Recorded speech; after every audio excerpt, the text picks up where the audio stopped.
So about a month ago, I was doing a live stream on Zwift and this 5-year-old bloke in an orange jumpsuit was in the live chat. He betted that if I win the race, he would send me his highly engineered bottom bracket. So here I am today with this $300 component in my hands, ready to mount on my next race bike. Ah! Ah! Ah! Ah! Ah! Yes! Yeah! Woo! Ah! Yes! Can't believe it! I fucking won the race! I got it at the line! I'm looking forward to ride your bottom bracket. I'm gonna insert some clips of this live stream for sure. What's up guys, my name is Charles and welcome back to my cycling YouTube channel. If you're new here, don't forget to hit the subscribe button for more cycling content. So I won this $300 bottom bracket and I look at it and I have no idea what to tell you guys. For me, as a Cat 1 racer and an IT engineer, this is just a stupid piece of metal. But from what I've heard, it's probably the best engineered component on the whole bike industry. In today's video, I'm inviting Hambini to my YouTube channel where we have a chat about the story behind his bottom bracket, why it's so awesome and why it's so expensive. Following the bottom bracket conversation, I asked you guys over on my Instagram for some questions to ask Hambini, and he answered all of them. This video is quite long, but see it like it's a podcast. Run it in the background as it's only him and I talking. I've included some detailed timestamps to the topics we talked about in the description right below the like button. So do not hesitate to skip to whatever piques your interest. I've learned a lot, but I've also laughed a lot, especially at the part where we discussed the plumber allegations. So I hope you enjoy it. Hi Charles. How's it going, man? Yeah, it's alright. What about you? Must be early in Canada. Yeah, it's about 10 a.m. It's fine. Just before we get started, I needed like a 5-year-old shirt. So maybe here, as you see, I have this red pink jersey with logos on it. So now like I'm in the mood of being a 5-year-old into this conversation. Oh dear me. Right, go on then. You're the media man. I'm just a twat. So you wanna... Because you're using some like UK expression that I've never heard of. So like a twat. What is it like? What does a twat mean? Twat is it's basically a cunt. Okay. But it's you can use it as a verb. So if you want to twat someone, that means you hit them. Or he's a twat, which means he's a cunt. Got it. Also means pregnant goldfish. Pregnant goldfish. Yeah. You know what? That's a very good insult. So Hambini, how did you first of all stumble across my channel? I think it was when you made a comment and I went and clicked on you and then I saw some of your stuff and then I thought he's a lot better at doing a presentation on Premiere and all that kind of stuff than I am. And then I clicked on some of your pictures and I thought, fuck, you can use a camera, whereas I can't. I'm just a complete twat, basically. So yeah. There you go. How did you find me then, Charles? Man, Charles, isn't it? Because we're French. Yeah, I mean, I think like I've just been looking around a few years ago about like frames and bike stuff, and I stumbled upon your content bashing on some mainstream brands, and I found it super interesting. And it was like, I became an Hambini fan. Here we are having a conversation today. That's great. And also you won a bottom bracket. Yeah, so let's talk about that. So about a few weeks ago, I was doing a live stream on Zwift. For those who missed it, I'll leave a link in the description. But you were in the chat, and a lot of people were excited to have you in the chat. And I think the conversation was was going super strong. And then you randomly said, "Hey, if you win the race, I send you a bottom bracket." Did you expect me to win, or were you like not expecting me to win? Based on probability and statistics, I didn't expect you to win. I mean, I gave everything I had, man. I really wanted your bottom bracket. I thought it would be like to make some great content for the YouTube channel, and then just to ride a really good piece of equipment on my next bike. I had to win. As soon as you gave me that motivation to get the final sprint, I had it. I mean, you could have been motor assisted for that final sprint because you did smoke them, but we will not go there. Yeah. Speaking of the bottom bracket, so I have here right here in front of me For myself, so I'm an IT engineer. I look at this and I just see it's a stupid piece of metal. But can you run me through like the general specs that people need to know about it? Why is it so special? Why is it so expensive? Just run me like through your marketing pitch of your bottom bracket, so just so people know what's up. All right. First of all, I don't do marketing. If you watch my YouTube channel, you'll understand that my idea of marketing is just basically speaking my mouth and then speaking my mind. Sorry, and then I don't really worry about the rest of it. And that's really because I'm not from a commercial background at all. But I don't know if is that. Can you see that? Because I can't see myself. Yeah, we can. So these bottom brackets are. I mean, the one you've got is BB86, so it's the same as this one. They are, 86.5 millimeters across. On your one, you'll have two plastic inserts that go in that interface to a Shimano crank. I mean, I wouldn't say they're special by any means. They're not special. The thing is, in this game, what we're really doing is that is basically normal. And it's just loads of frames out there are absolute utter fucking shit. It's just well made, and the frame it goes into, I'm not saying the Winspace is bad at all, but other ones that you've seen, and not round or oval and things like that. Now, obviously, a few days ago, one of these got reviewed by a chap called Peak Talk. I've seen that. He had a look at it. He obviously measured it and checked all the things that he was going to check on it, and I mean, he described it as sewage level engineering. Well, it's in line with the cesspit and roasting and all that kind of stuff. So I mean, some people might say it's clickbait, but there you go. Everyone was tuning in to watch me get frazzled. So, Anyway, sorry, I digress. I'm just digressing. I'm just talking bollocks, basically. Anyway, right. So the reason these things are very difficult to make. It's because when the metal becomes thin, it starts to deflect. If I just take this piece of polystyrene, when you bring the cutter tool near it, when it's thin, it starts to bend. So when it starts to bend, it's not easy to machine. That is difficult. So it's difficult to keep it all in line. Really, the crux of it, I wouldn't say there's anything special in there at all. They're expensive because, well, I mean, the bearings in there are very good quality. The machining time to take it, and also, obviously you've also got the fitting tools, which I mean, most bottom brackets don't come with. So great. How long did the development take for you to have like a final product? How many prototypes you've been through, and did you work with a bunch of different suppliers? How did you find the one to have the right bottom bracket? I mean, I'm not from a tribology background, so tribology is the study of basically bearings. So my background is in aero. But I do have a fair understanding of tribology, as any mechanical engineer would do. So the development of this really started because I ended up with a shit bike made by some chap called Gerard Ruman, who last week or the week before tried to sue me. Well, I said he was going to sue me, and then I showed him some x-rays, and then he stopped. Anyway, one of his bikes, I got one with a bag of shit, and I thought, I can't live with this. It was a Cervelo. Checked it all, measured it all, and I thought, this is shit. And then it just went from there. So I had to make one up. How many prototypes did I go through? I can't even remember. I think I was pissed and came home from the betting shop and then decided to make one. Then the suppliers, I mean, the two suppliers that I use, four suppliers for bearings I use is SKF, NTN, and NSK. So all of them, I've basically leached their expertise to get to here. How many like prototypes have you done or iteration of the bottom bracket before you got to the final one? 2. Okay, good. So that means you probably had it like well planned in design or in CAD or. It's difficult to make it.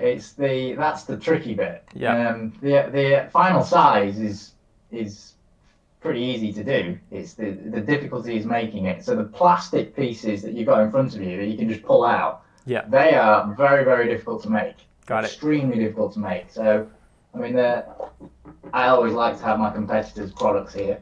So this is one from BB Infinite. Now, rumour has it, I don't know, something about shagging their sisters or something in Arkansas. Yeah. But this is their plastic one, and it's very, very flexible.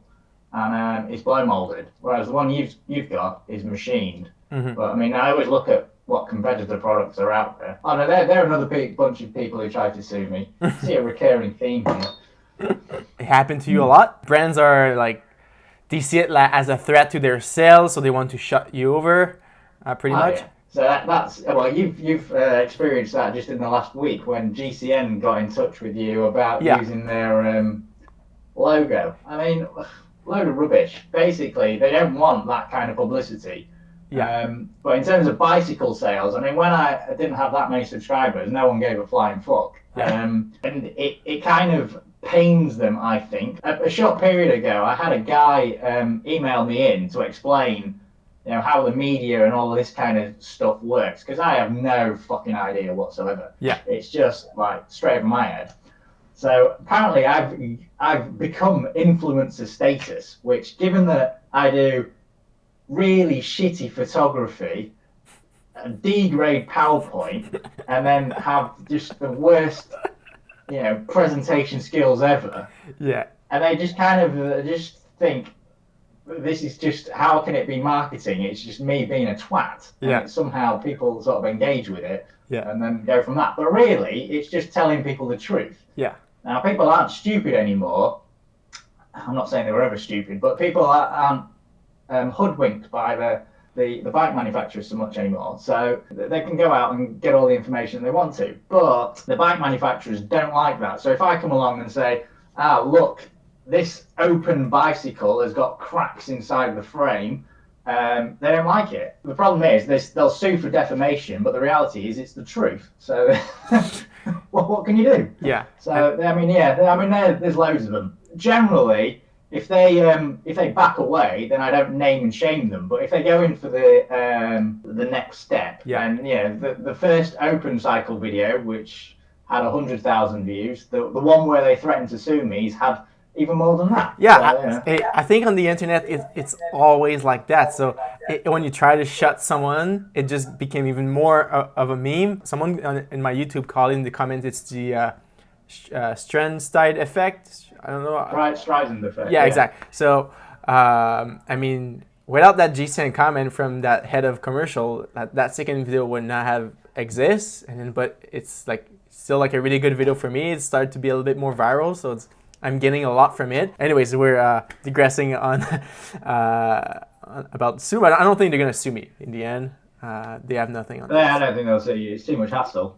Yeah, I had another question here about the bottom bracket. So people can, the only place they can get it is from your website. Yeah, I do that to stop counterfeiting. That makes sense. Have you ever experienced counterfeiting on from your Hambini bottom bracket, like on AliExpress or? No, it's a good question though. What has happened in the past is people have taken the bottom bracket and gone and been quite happy with it. Yeah. And then after about, I think it's about a year, a chap emailed me and said, your bottom bracket's shit. It keeps shredding bearings, blah, blah, blah, blah.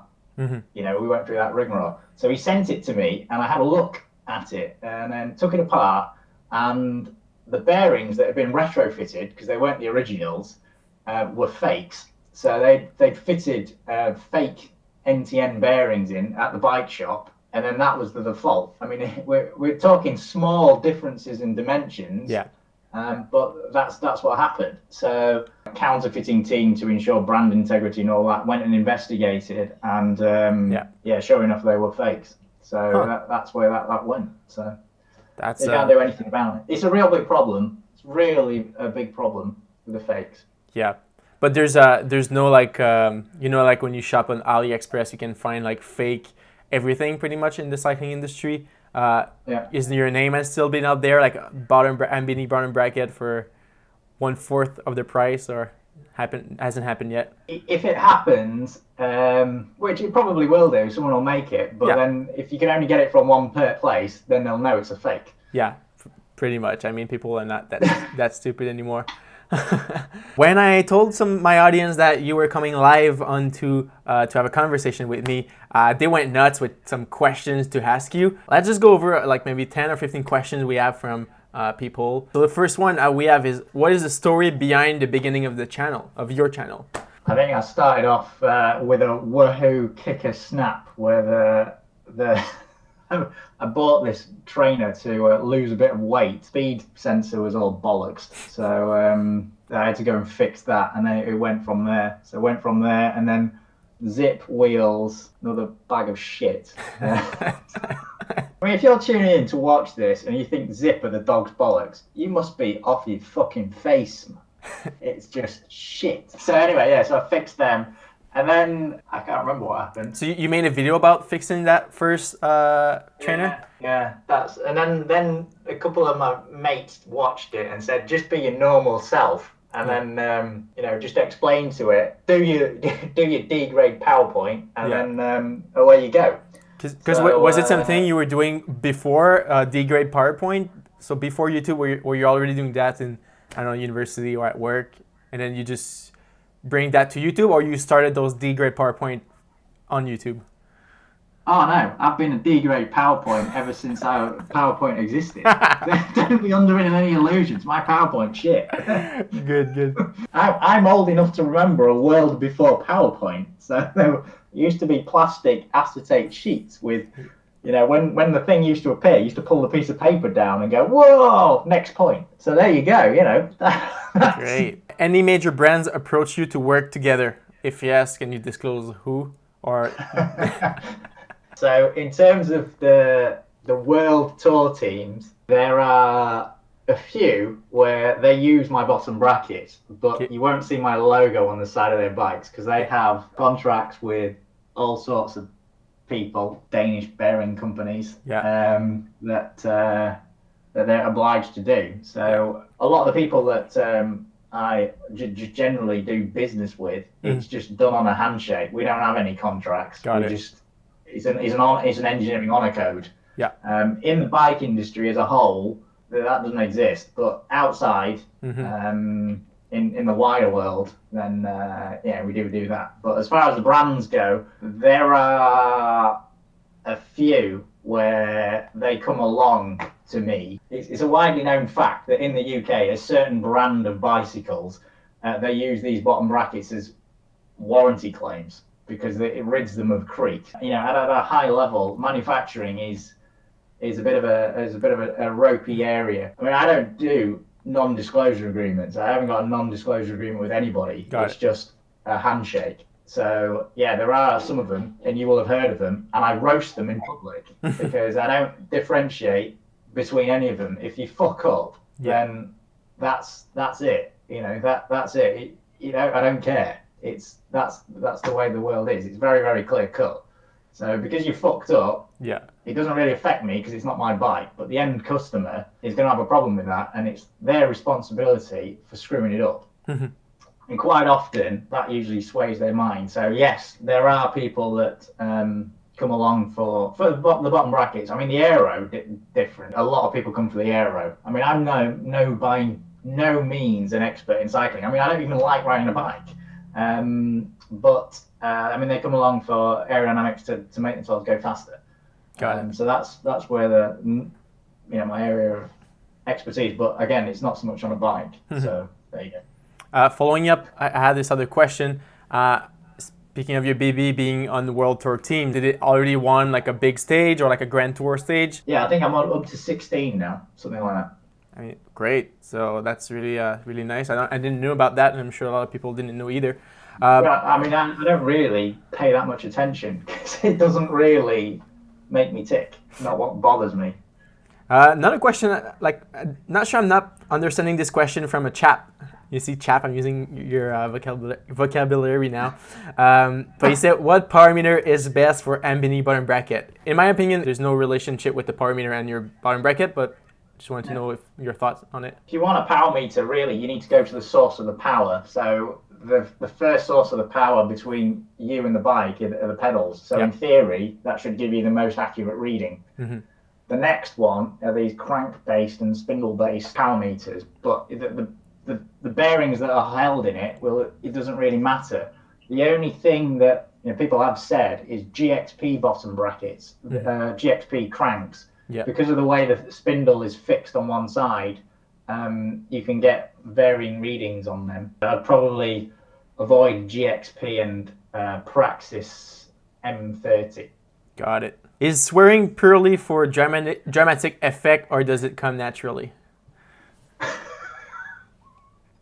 Whoever sent that in needs to come to work with me for a day, and they'll figure that one out. Good. Swearing in about 3 or 4 different languages. You can swear in French for sure. Merde. And then Let's have a celebratory putain. There are rumors floating around that say you are a plumber. Can you clarify these allegations? Well, I mean, to be honest, there's a video or 2 videos circulating where I have a van. Someone went and photoshopped performance and put plumbing in. They were obviously a lot better on paint than I was, because they even got it like at the right angle. And don't wet yourself, Chel. Yeah. So next one. How would you spec your dream bike if money was no object? I'd get the lightest bike available, and I'll get the best made. Now, you probably can't have the two together, but I'd probably buy a time.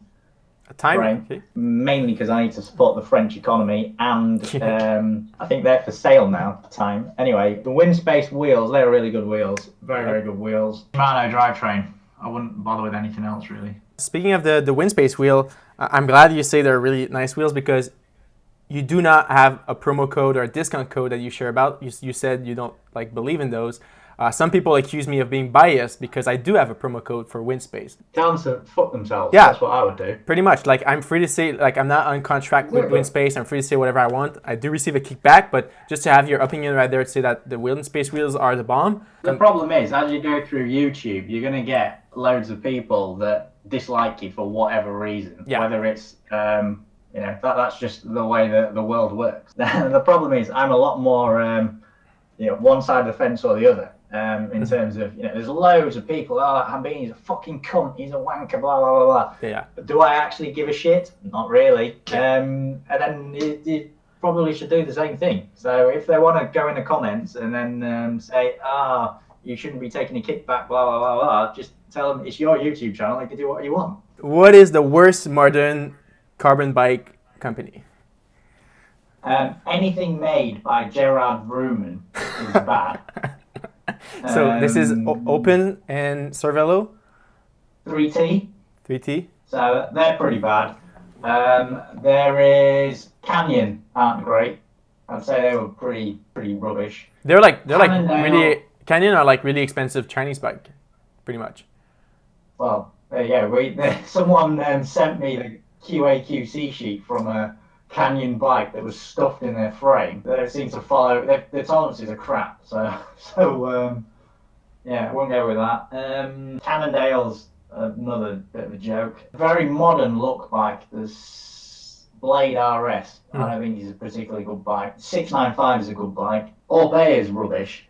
They're diabolical. I can't think of one other than Time. Okay. But actually, the Yoeleo and when I measured them up, they were pretty good. Okay. Well, I might be getting a Yoeleo sometime over this winter. I'm in touch with them. So, okay.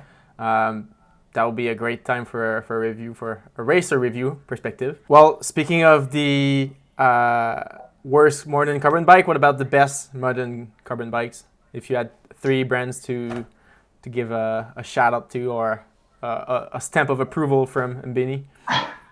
Well, the Yoeleo and the Hongfu, the ones I've seen, they've measured up quite well. Because you've got to factor in the cost. Absolutely. That's pretty good.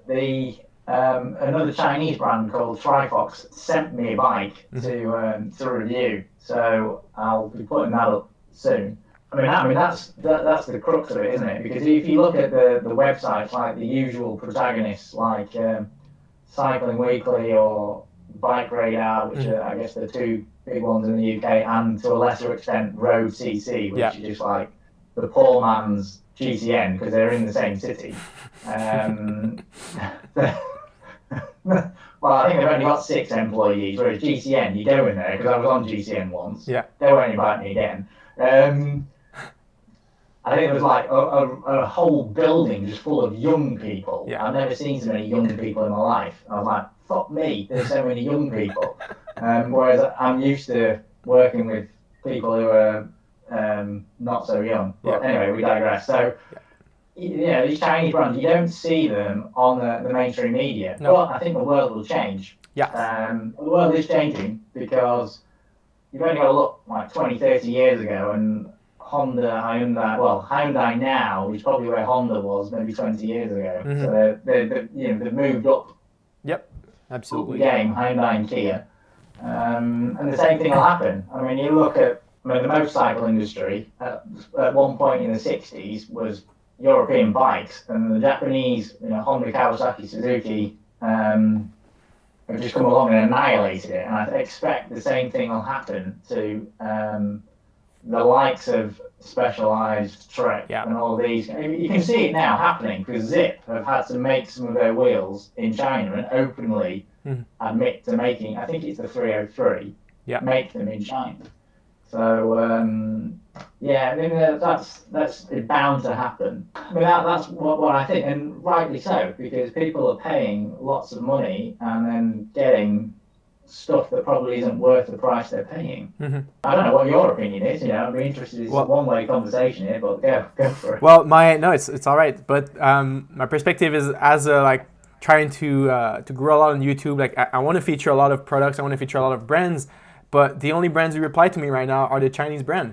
I think, and it's going to backfire in the end into those mainstream brands because they're in your let's say the YouTubers or the YouTube space.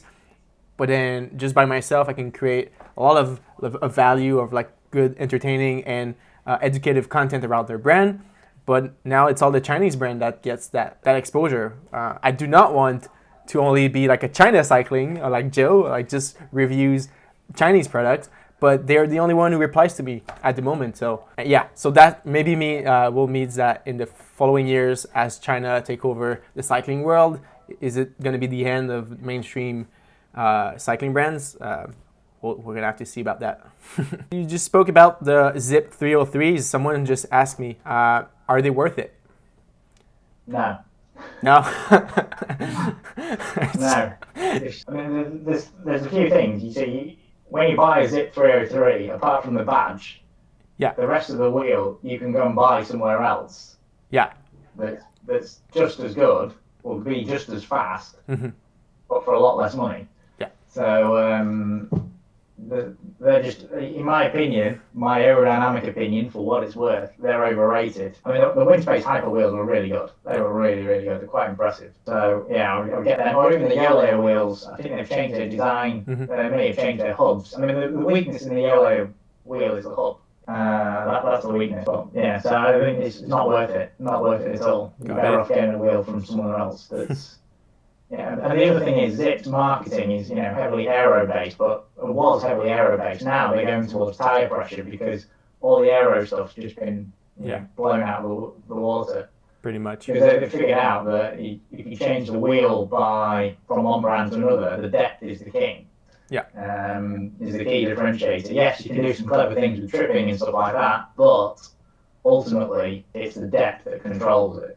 It's to do with pressure differentials, but there you go. So if you were to get this is just a piece of foam. As soon as you put a hole in the foam, what happens is air comes over and it's higher pressure on one side, lower pressure on the other. So it tries to equalise itself. So if I was to blow on the top bit, the top surface is at lower pressure than the bottom. So it tries to equalise it, and that's what causes the turbulence. If you imagine the wheel, now you've got high pressure on one side, low pressure on the other, and you've got a hole in there. So it tries to equalise here before it even leaves the back. Yep. So that's what happens when you put a deeper wheel in it. The ultimate example is a disc. Yeah. Because the disc is a completely solid boundary. You can only have the equalisation of pressure once all of the air is gone past the disc. Whereas if you've got a spoked wheel, that equalisation of pressure just happens as soon as it's gone past the front of the wheel. Got it. Into the spokes. So that's where the main drag comes from. Sorry, I'm digressing. Carry on. It's all right. Super interesting. What are your thoughts on those Chinese group set? Will you test one day? Yeah, I think because I don't really look after my bike, I tend to use a Dura-Ace Di2. Just to commute on, because I never wash it, I never clean it or anything like that. I mean, it just looks like a right. And I really need the electronics, because otherwise all the crap ends up underneath the bottom bracket area, and the gears don't work as well and stuff like that. So if they come out with an electronic group set, I'd probably just get it. And it's only going to be time before they are as good as Shimano. Yeah. It's only time. Yeah, I want to put my hands on one of those. I think Sensei they call it, like $200 group Empire. set. Yeah, Empire. They're like under like 200 USD, and you have a full group set. That's like really interesting for like maybe like a second bike or like a commuter / road bike, but that will be for a future video. We briefly talked about Winspace wheels, but what's your thought on the frame? Did Joe send you a frame for you to break down, or it hasn't happened yet? I haven't got a frame from